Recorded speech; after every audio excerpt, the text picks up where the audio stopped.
அனைவருக்கும் கணித வணக்கம். இப்போ பார்க்க போகிறது 8ஆம் வகுப்புக்குரிய கணக்கு. காலாண்டு தேர்வில் கேட்கப்பட்ட கேள்வியில் ஒரு கணக்கு பார்க்க போகிறோம். 21வது கணக்கு. அது புக்கில் பார்த்தீங்கன்னா எடுத்துக்காட்டு 1.5 அந்த கணக்கு. 3/4 மற்றும் 5/6 ஆகியவற்றை ஒப்பிடுக. ஒப்பிடுக அப்படின்னாவே என்ன செய்யணும், எது பெரியது எது சிறியது அப்படிங்கிறத நம்ம பார்க்க போகிறோம். கொடுக்கப்பட்ட கணக்குக்கு முதல்ல நம்ம என்ன செய்கிறோம், பகுதியை ஒரே பகுதியாக மாற்றிக்கிட்டோம்னா தொகுதியை வைத்து எது பெரிய நம்பரு அப்படிங்கிறத நம்ம ஈஸியாக கண்டறியலாம். இப்போ இந்த கணக்கை பொறுத்த வரைக்கும் 4, 6க்கு மீசிமா எடுக்கிறோம். ஃபஸ்ட்டு 4, 6க்கு மீசிமா எடுத்து அதுக்கு பிறகு நம்ம என்ன பண்ணுறோம், பகுதி ஒன்றாக வரும் பொழுது தொகுதியில் என்ன செய்யணும்னு பார்க்க போகிறோம். இது 2ஆல் வகுக்கிறேன், 2 2 4 2 6. திரும்பவும் 2ஆல் வகுக்கிறேன், 1 2 2, இந்த 3 அப்படியே எழுதிக்கிறேன். திரும்பவும் 3ஆல் வகுக்கிறேன், 1 3 3.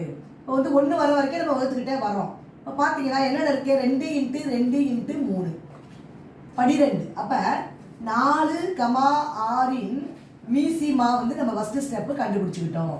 மீசிமா என்னது, மீச்சிறு புது மடங்கு 12. இப்போ பகுதி 12 வர்ற மாதிரி நம்ம கணக்காக அமைச்சுக்கிறோம். 3/4ன்னு கொடுத்துருக்காங்களா ஃபஸ்ட்டு. அப்போ நம்ம என்ன செய்வோம், 3/4 அப்படியே போட்டுக்கிறோம். பகுதியில் என்ன வரணும், 12 வரணும். அப்போ 4ஓடு எதை பெருக்கினால் 12 வரும் அப்படிங்கிறத பார்க்க போகிறோம். 4 3 12.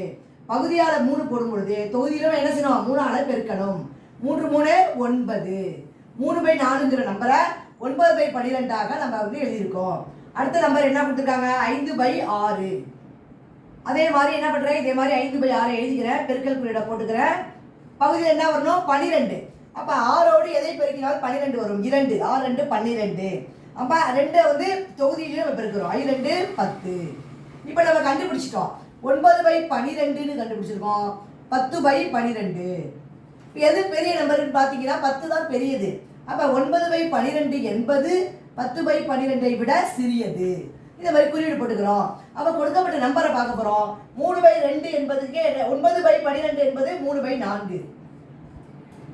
அடுத்து 10/12 என்பது 5/6. இந்த மாதிரி எழுதிக்கிறோம். எழுதிக்கிட்டு அப்போ என்ன ஆன்சர் கண்டுபிடிச்சிருவோம், இது. அப்போ 3/4 என்பது 5/6 விட சிறியது அப்படிங்கிறத நம்ம ஒப்பிட்டு கண்டுபிடிச்சிருக்கிறோம். புரிஞ்சுங்களா?